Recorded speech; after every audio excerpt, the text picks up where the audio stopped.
Well, when we began 10 years ago tomorrow, it was a great uncertainty in terms of where we might be on June 30th, 2018.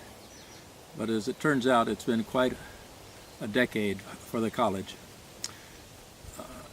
If one had to characterize this Secure the Future campaign, I think 3 words, all beginning with the word G, probably capture it.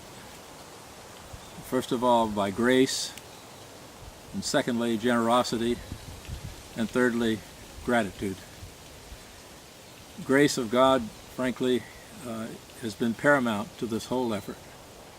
The generosity of the many friends, alumni of the college, and now gratitude by the college for that grace and that generosity.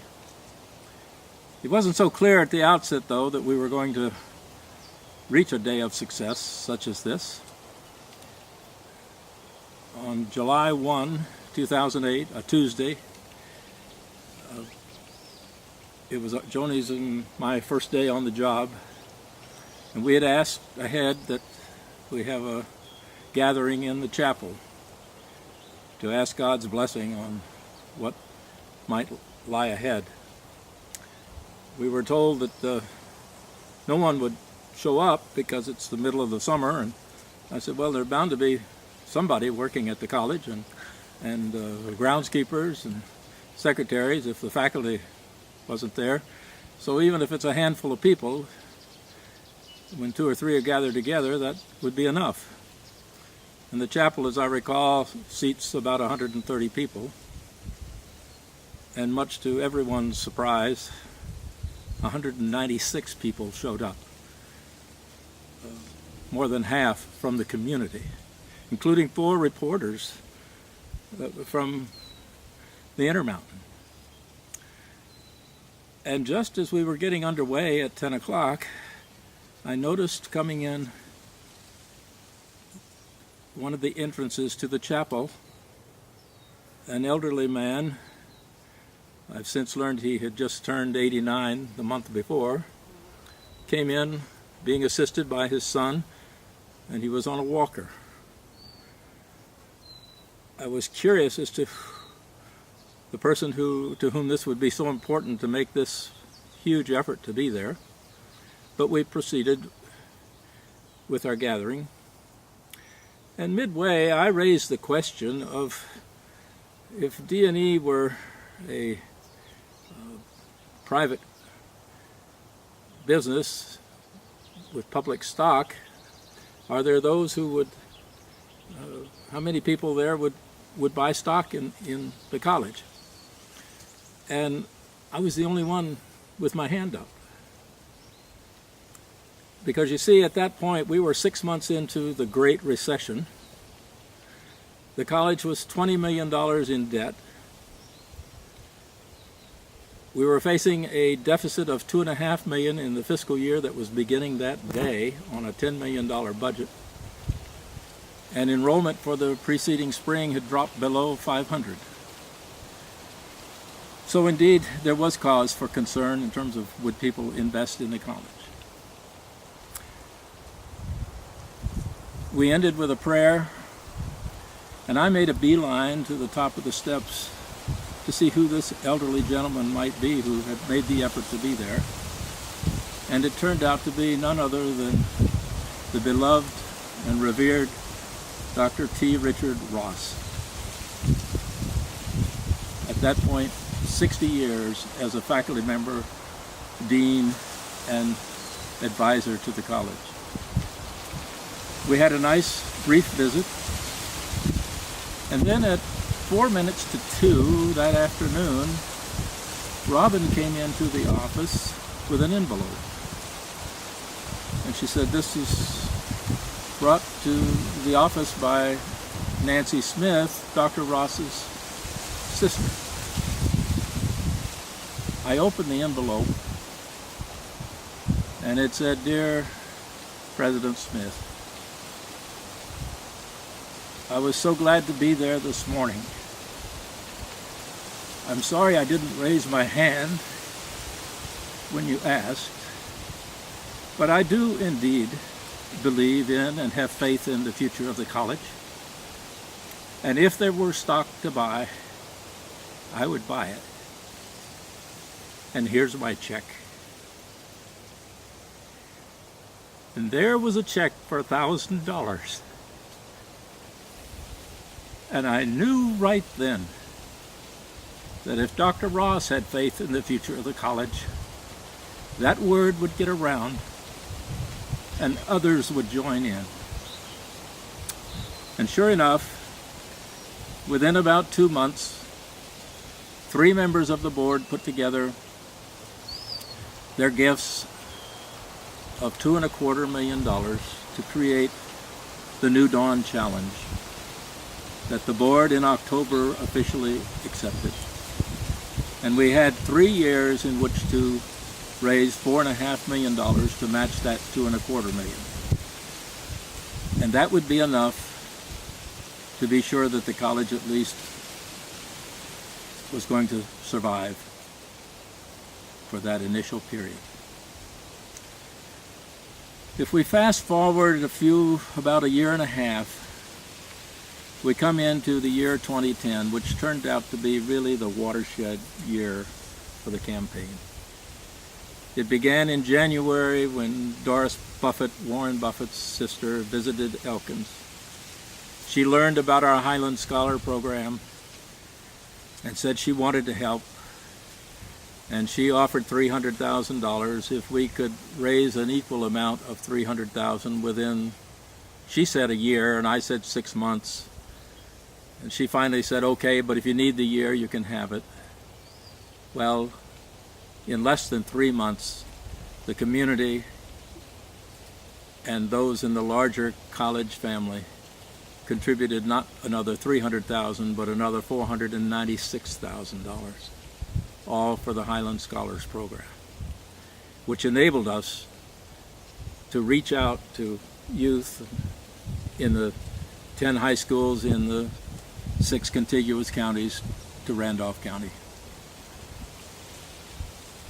This was followed again very shortly. That program completed in May.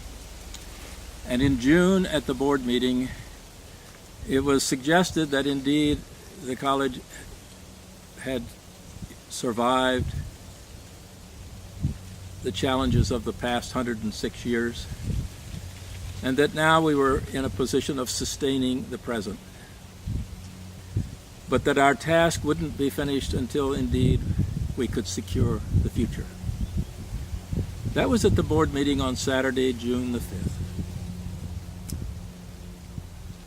On Monday morning, Joni and our Siberian Husky, Holly, and I set out driving to the West Coast to go to our granddaughter's graduation at the University of Oregon.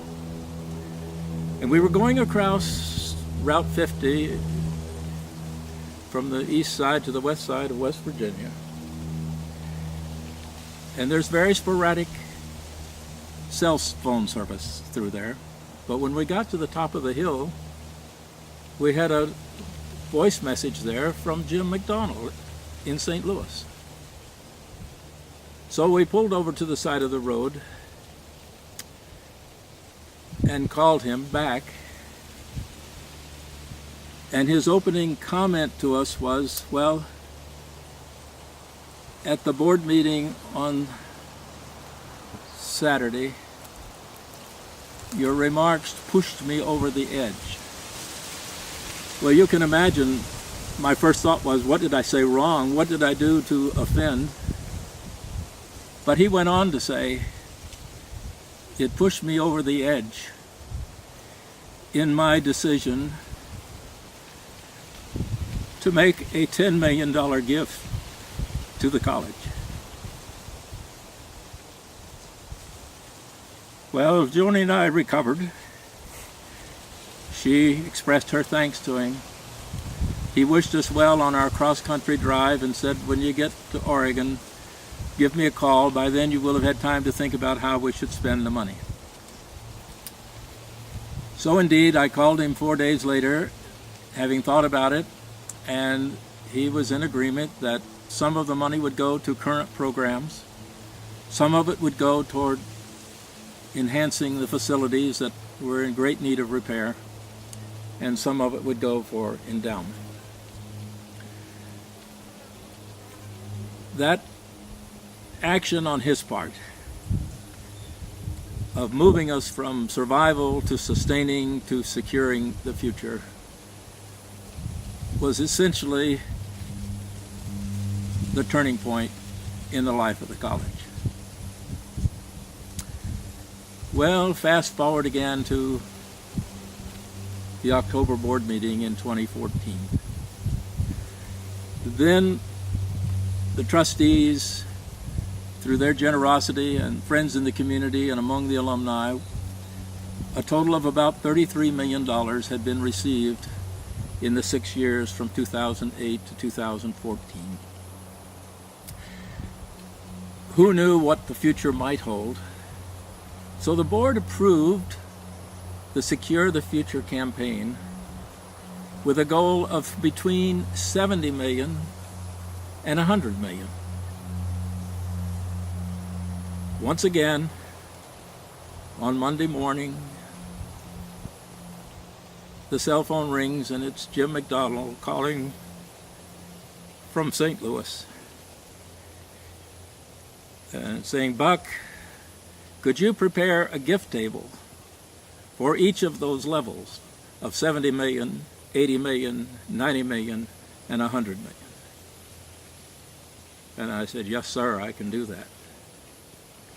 Over the next several months, we had many discussions. And then finally, as you will recall, honey, on Friday the 13th of March, 2015, literally at 3:56 p.m. in the afternoon, we were driving down the interstate, and Jim called. We pulled over to the side of the road and took his call, and he said he had made his decision, that he would make an unconditional gift of $10 million that could go to retire the rest of the college's debt, which would get us to the 70 million mark if we raised additional funds that we projected. But then he said, for every 10 million above that, I will give another 5 million.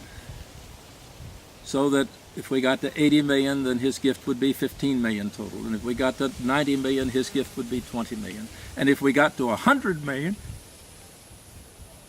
his gift would be 25 million.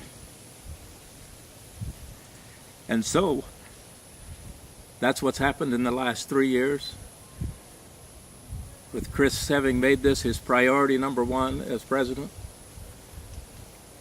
And from all signs, the McDonald challenge of 25 million has been met,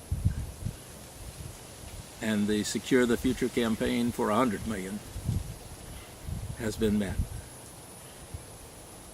Many, many people, thousands of people, have had a part in this. But the Board of Trustees, under its leadership, the first 5 years of Paul Stirrup, and these last 5 years by June Miles, and the people in the community and the alumni of the college and friends everywhere, over 10,000 gifts, make this day a possibility and a success. And I thank you, my dear, for being my partner in this. For sure. For sure. Hello, everyone. Good people. I'd just like to say that Jim McDonald is a very lovely human being with an oversized heart. We will be forever grateful, as I know you are, to his beautiful spirit and his love for our college DNA. Thank you. For those of you who are blessed to have men who are blessed to have a spouse, it's best to always let her have the last word, and that's what we're doing now. Bye-bye.